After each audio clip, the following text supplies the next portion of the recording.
Bonjour, ici Martin de Core Escalade. Aujourd'hui, on va voir le nœud de Prusik. C'est un nœud dans la famille des nœuds autobloquants. Lui, il a la caractéristique de bloquer quand même bien. Donc, il offre une bonne sécurité quand on descend en rappel et une bonne prise quand on remonte sur corde. Ça va être réalisé avec un anneau de cordelette. Celui-là est relié ensemble par le nœud de pêcheur double qu'on a déjà vu.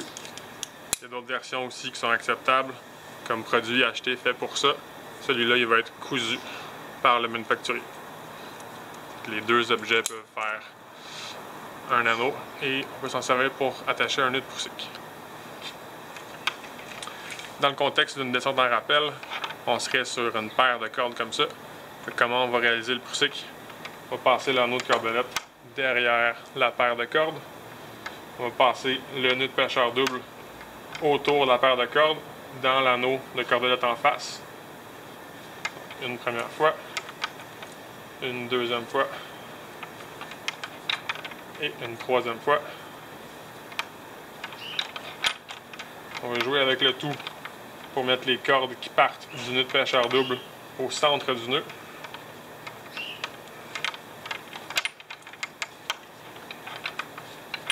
On va avoir un résultat comme ça. Puis on veut s'arranger pour que le nœud de jonction soit sur un des deux côtés. On ne veut pas qu'on le clippe avec le mousqueton. Fait qu'on peut mettre notre nœud tout beau comme ça, visser le haut du nœud, dévisser le bas, et ça a pour effet de tasser notre nœud de jonction. Comme ça. Fait que le nœud, quand on le déplace avec notre main, il glisse, puis quand il est relié à nous et qu'on tire là-dessus, il va venir barrer. C'est important de venir faire le test. On me demande souvent c'est quoi le nombre de tours pour faire un bon Prusik. La réponse c'est suffisamment de tours. Fait que dans ce contexte-là, avec cette cordelette-là, sur une paire de cordes vertes ici, 3 tours c'est suffisant. Si j'avais la même cordelette sur une seule corde verte, pour descendre sur une corde fixe, probablement que 4 tours seraient nécessaires. Fait que la bonne réponse à la question combien de tours mon Prusik, suffisamment pour que ça bloque. Comme on fait un test à chaque fois, on sait si le nœud va bloquer ou pas. Je vais vous montrer une variation qui peut être le fun à manipuler avec des mitaines. Sur une corde mouillée qui peut geler.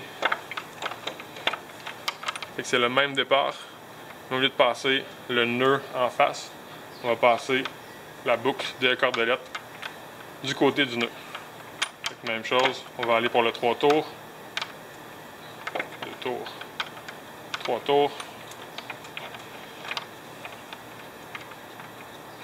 Et dans cet exemple-là, le nœud de jonction est dans le nœud de Prusik.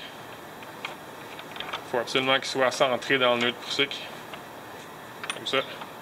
On fait quand même le test pour voir si ça bloque bien. Et si on veut le défaire avec des grosses mitaines, on a une bonne emprise pour venir tirer et se battre avec un nœud qui pourrait être gelé. Fait que c'est un nœud qu'il faut pratiquer, il faut maîtriser. C'est essentiel pour l'escalade extérieure. Bonne pratique!